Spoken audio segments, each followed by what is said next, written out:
নমস্কাৰ ডিজিটেল শিক্ষা ইউটিউব ফেমিলিৰ ফালৰ পৰা আপোনালোক সকলোকে পুনৰবাৰ স্বাগতম জনাইছোঁ। ADRE 2.0 কাৰণে যদি প্ৰিপেৰেশ্যন কৰি আছে তেন্তে এই ভিডিঅ'টো হেল্পফুল হ'ব, যিহেতু ADRE গ্ৰেড 3 ইতিমধ্যে এডমিট কাৰ্ড আহি গ'ল। যদি আপোনালোকে এডমিট কাৰ্ড ডাউনলোড কৰা নাই তেন্তে ভিডিঅ'ৰ ডেছক্ৰিপশ্যনত এটা লিংক দিয়া আছে, তাৰ পৰা গৈ ডাউনলোড কৰিব পাৰিব, নতুবা আমাৰ প্ৰিভিয়াছ ভিডিঅ'টো চাই তাৰ পৰা আপোনালোকে ডাউনলোড কৰিব পাৰিব। আৰু এই যিটো আগন্তুক 15 তাৰিখে যিটো এক্সাম হ'ব তাত হেল্প হোৱাকৈ মষ্ট ইম্পৰ্টেণ্ট ৰিপিটেড কুৱেশ্যন হয়। চ' ভিডিঅ'টো যিমান পাৰে শ্বেয়াৰ কৰক, যিমান পাৰে লাইক কৰক। আৰু প্ৰথম কুৱেশ্যনটো আহিলে, the Lachit Borphukan Maidam is located in. Lachit বৰফুকনৰ কথা আমি সকলোৱে জানো, আহোমৰ এজন প্ৰখ্যাত সেনা আছিলে। লাচিত বৰফুকনৰ মৈদামটো ক'ত অৱস্থিত সেইটো সুধিছে। শিৱসাগৰ, যোৰহাট, ডিব্ৰুগড় নে গুৱাহাটী? আৰু এইটো ৰিচেণ্টলি টপিকত আছিলে। চ' নৰেন্দ্ৰ মোদী ডাঙৰীয়া আহিছিলে লাচিত মূৰ্তি উদ্বোধন কৰিবলৈ। চ' এইটো অহা চান্স বহুত আছে। আৰু লাচিত বৰফুকনৰ মৈদামটো ক'ত অৱস্থিত? আৰু এইটো যোৰহাটত অৱস্থিত। নেক্সট 2 নম্বৰ কুৱেশ্যনটো আহিলোঁ, who had establish the Barpeta Satra in Barpeta? Barpeta Satra কোনে প্ৰতিষ্ঠা কৰিছিলে? এইটো অসম পুলিচ ছাব ইন্সপেক্টৰ এক্সামত অহা দেখা গৈছিলে। শংকৰদেৱে, মাধৱদেৱে, দামোদৰদেৱ নে গোপাল আটাই? চ' মন কৰিব যে বৰপেটাত বৰপেটা সত্ৰখন কোনে প্ৰতিষ্ঠা কৰিছিলে? আৰু বৰপেটা সত্ৰখন কোনে প্ৰতিষ্ঠা কৰিছিলে? মাধৱদেৱে প্ৰতিষ্ঠা কৰিছিলে। আপোনালোকে কনফিউজ নহ'ব যে শংকৰদেৱে প্ৰতিষ্ঠা কৰিছিলে বুলি। নেক্সট কুৱেশ্যনটোলৈ আহিলে, which place is known as Manchester of the east? কোনখন ঠাইক মানচেষ্টাৰ অফ দ্য ইষ্ট বুলি জনা যায়? শুৱালকুছি, যোৰহাট, নৰ্থ লখিমপুৰ নে মঙলদৈ? আৰু মানচেষ্টাৰ অফ ইষ্ট বুলি পূবৰ মানচেষ্টাৰ বুলি কাক জনা যায়? সেইটো হৈছে শুৱালকুছিক জনা যায় পূবৰ মানচেষ্টাৰ বুলি। আৰু শুৱালকুছি কিহৰ কাৰণে বিখ্যাত আমি সেইটো কথা সকলোৱে জানো, সেইকাৰণে তাক মানচেষ্টাৰ বুলি কোৱা হয়। The T capital of Assam is? অসমৰ চাহৰ ৰাজধানী কি হয়? আমি এনেই গম পাওঁ যে অসমৰ ৰাজধানী কি হয়? দিছপুৰ। কিন্তু অসমৰ চাহৰ ৰাজধানী কি হয় সেইটো সুধিছে। টি কেপিটেল অফ আছাম কি হয়? ডিব্ৰুগড়, যোৰহাট, তিনিচুকীয়া, তেজপুৰ। চ' আপোনালোকে অপশ্যন চি আৰু ডিটো দেখি হয় গম পাইছে যে তেজপুৰ হ'ব নালাগে। চ' ডিটো কথা। বাকী ডিব্ৰুগড়, যোৰহাট, তিনিচুকীয়াক লৈ আপোনালোকে কনফিউজ হ'ব পাৰে। আৰু যদি আমি চাবলৈ যাওঁ যে the capital of Assam is called Jorhat. আৰু কালচাৰেল কেপিটেল বুলি কাক কোৱা যায় সেইটো আপোনালোকে যদি জানে তেন্তে সেইটো কমেণ্ট কৰিব নাপাহৰিব। নেক্সট কুৱেশ্যন আহিলে, Vashistha Ashram is located in which hill? গুৱাহাটীত অৱস্থিত বশিষ্ঠ আশ্ৰমখন কোনটো পাহাৰত অৱস্থিত সেইটো সুধিছে। Option A Nilachal hills, option B Chitrachal hills, option C Sandhyachal hills আৰু অপশ্যন ডি ভস্মাচল হিলছ। আৰু বশিষ্ঠ আশ্ৰমখন ক'ত আছে? আৰু ইয়াৰ যিটো কাৰেক্ট এনচাৰ সেইটো হৈছে অপশ্যন চি সন্ধ্যাচল পাহাৰত অৱস্থিত বশিষ্ঠ আশ্ৰমখন, বশিষ্ঠ মুনিৰ যিখন আশ্ৰম। নেক্সট কুৱেশ্যন আহিলে, জাতিংগা ইজ? জাতিংগা কথা আমি গম পাওঁ যে য'ত পৰিভ্ৰমী চৰায়ে আত্মহনন কৰে। চ' জাতিংগাখন ক'ত আছে সেইটো সুধিছে। জাতিংগাখন এখন ঠাই হয় বা এখন গাঁও হয়। আৰু সেই গাঁওখন কোনখন জিলাত অৱস্থিত অসমৰ? কাৰ্বি আলং, নগাঁও, ডিমা হাছাও নে হাফলং? নগাঁওখন নহয় বুলি আপোনালোকে গম পায়, কিন্তু কাৰ্বি আলং, ডিমা হাছাও, হাফলং বা হামৰেন যদি তেনেকৈ দি দিয়ে আপোনালোকৰ কনফিউজিং লাগি যাব পাৰে। চ' ইয়াত যদি আমি চাবলৈ যাওঁ তেনে মন কৰিব জাতিংগাখন ক'ত অৱস্থিত? ডিমা হাছাও জিলাত অৱস্থিত। নেক্সট কুৱেশ্যন আহিলে, which district of Assam has the highest number of tea garden? অসমৰ কোনখন জিলাত সৰ্বাধিক পৰিমাণে চাহ বাগিচা আছে? শোণিতপুৰ, শিৱসাগৰ, দৰং নে ডিব্ৰুগড়?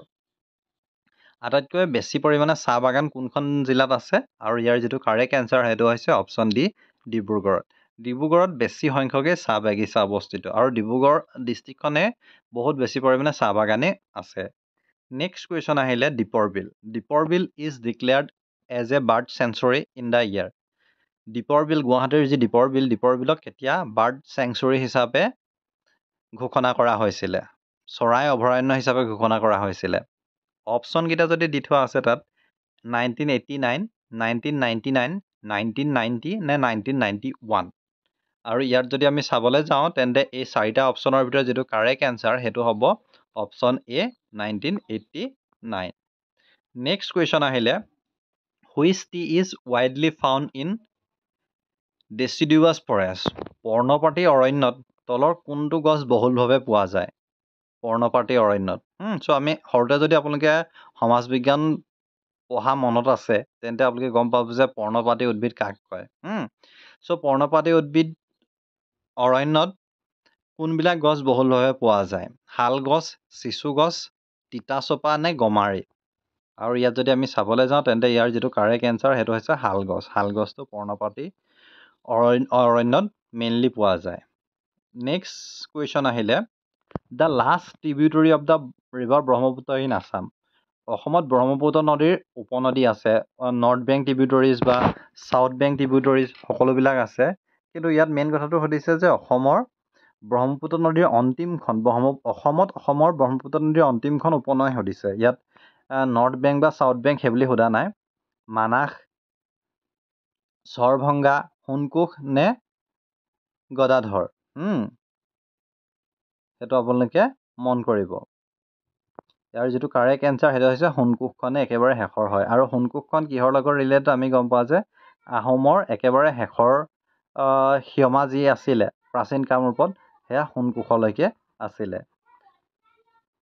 নেক্সট কুৱেশ্যন আহিলে which village of Nalbari district is also' mentioned in Kautilya Arthashastra. কৌটিল্যৰ অৰ্থশাস্ত্ৰত ৰেচম উৎপাদনৰ বাবে নলবাৰী জিলাৰ কোনখন গাঁৱৰ কথা উল্লেখ আছে? কৌটিল্য অৰ্থশাস্ত্ৰৰ কথা আমি প্ৰায় শুনি থাকোঁ। অৰ্থশাস্ত্ৰৰ লেখক কোন আহে? আৰু ইয়াত মেইন কথা সুধিছে যে কৌটিল্যৰ যি অৰ্থশাস্ত্ৰ তাত নলবাৰী জিলাৰ কোনখন গাঁৱৰ কথা উল্লেখ কৰিছে সেইটো কথা সুধিছে। ছনকুঁহিয়া, নামদঙা,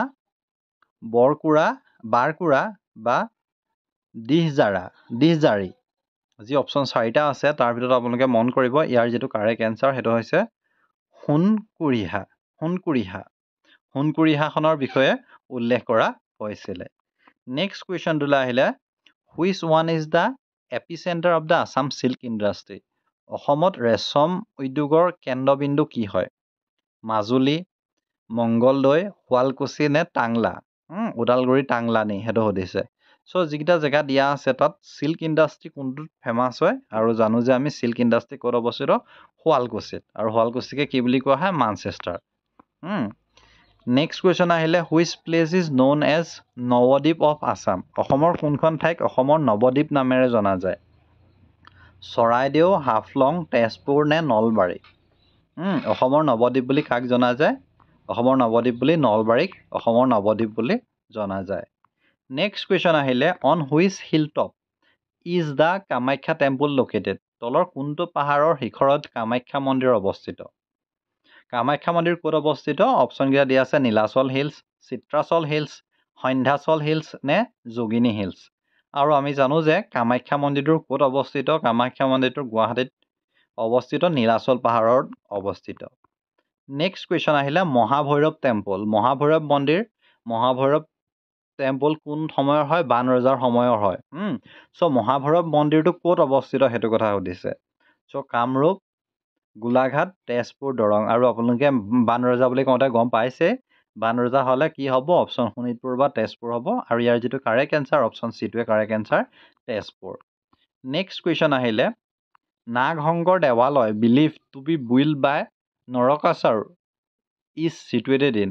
নৰকাসুৰৰ দ্বাৰা নিৰ্মিত বুলি বিশ্বাস কৰা নাগশংকৰ দেৱালয় ক'ত অৱস্থিত সেইটো সুধিছে। নৰকাসুৰৰ দ্বাৰা নিৰ্মিত ডিমাপুৰ, জামুগুৰি, তামোলপুৰ নে অভয়াপুৰী। আৰু এই যি 4টা অপশ্যন আছে 4টা অপশ্যনৰ ভিতৰত ইয়াৰ যিটো কাৰেক্ট এনচাৰ হ'ব সেইটো হৈছে জামুগুৰিত অৱস্থিত। নেক্সট কুৱেশ্যন আহিলে which district of Assam has the highest number of tea garden. অসমৰ কোনখন জিলাত সৰ্বাধিক চাহ বাগিচা আছে? চ' ইতিমধ্যে এইটো কুৱেশ্যন পিক কৰিছিলোঁ বাৰু। ডিব্ৰুগড়ত আছে অসমত সৰ্বাধিক পৰিমাণে চাহ বাগিচা।